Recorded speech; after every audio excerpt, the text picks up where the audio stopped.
And please welcome the very বিশ্বকাপের আগে নিজের পায়ে নিজেই যেন কুড়াল মারলেন জিয়ান্নি ইনফান্তিনো।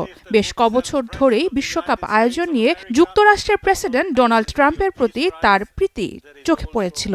ওয়ার্ল্ড কাপ ড্রয়ের দিন ফিফার নীতিমালা না মেনে ট্রাম্পকে শান্তি পুরস্কার দিয়ে লজ্জার মাথা খেয়েছেন ইনফান্তিনো। আর তাতেই ফিফা প্রেসিডেন্টের নিরপেক্ষতা নিয়ে তদন্ত করার জন্য ফিফার এথিক্স কমিটিতে আনুষ্ঠানিক অভিযোগ দিয়েছে মানবাধিকার ভিত্তিক সংস্থা ফেয়ার স্কোয়ার। ফিফার নীতিমালার ১৫ নম্বর অনুচ্ছেদে স্পষ্ট বলা আছে, সংগঠন ও সংশ্লিষ্ট ব্যক্তিরা রাজনৈতিক বিষয়ে নিরপেক্ষ থাকবেন। সেখানেই ঝামেলা করেছেন ফিফা প্রেসিডেন্ট। ফেয়ার স্কোয়ারের মতে বিশ্বকাপ আয়োজনের জন্য যুক্তরাষ্ট্র সরকারের সঙ্গে ফিফার কূটনৈতিক সম্পর্ক রাখার কথা থাকলেও মোট ৪ বার রাজনৈতিক নিরপেক্ষতা রাখতে পারেননি ইনফান্তিনো। ইন্টারন্যাশনাল ওয়াচডগ ফেয়ার স্কোয়ারের দেয়া ৮ পৃষ্ঠার অভিযোগের প্রথমেই প্রেসিডেন্ট ট্রাম্পের শান্তিতে নোবেল পাওয়া নিয়ে ইনফান্তিনোর সমর্থনে ফিফার নিরপেক্ষতার নীতি ভঙ্গ হয়েছে বলে উল্লেখ করা হয়েছে।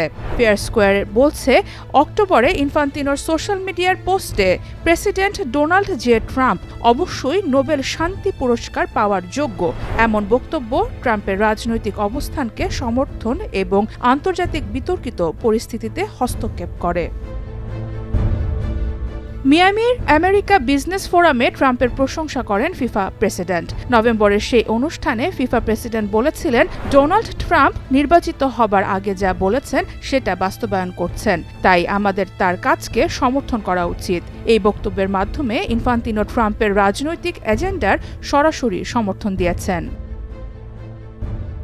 এরপর জানুয়ারিতে প্রি ইনগ্রেশন র্যালিতে ট্রাম্পের উপস্থিতির জন্য কৃতজ্ঞতা প্রকাশ করেন ইনফান্তিনো। সে সময় মেক আমেরিকা গ্রেট এগেন স্লোগানের সাথে মিল রেখে শুধু আমেরিকাকেই না পুরো বিশ্বকেই মহান করা ফিফার উদ্দেশ্য বলে উল্লেখ করেছেন। আর সবশেষ যেটা নিয়ে তোলপাড় করেছেন ইনফান্তিনো সেটা হলো ট্রাম্পের জন্য নতুন করে পুরস্কার তৈরি করা। ফিফার নীতিমালায় বলা আছে, ফিফার মিশন, মূল্যবোধ বা নতুন কোনো উদ্যোগ নেয়ার সিদ্ধান্ত কাউন্সিলের একত্রে নিতে হবে। ওয়ার্ল্ড কাপ ড্রয়ের দিন ডোনাল্ড ট্রাম্পকে এই পুরস্কার দেওয়ার বিষয়ে আগে থেকে কারো সাথেই কোনো আলোচনা করেননি ইনফান্তিনো।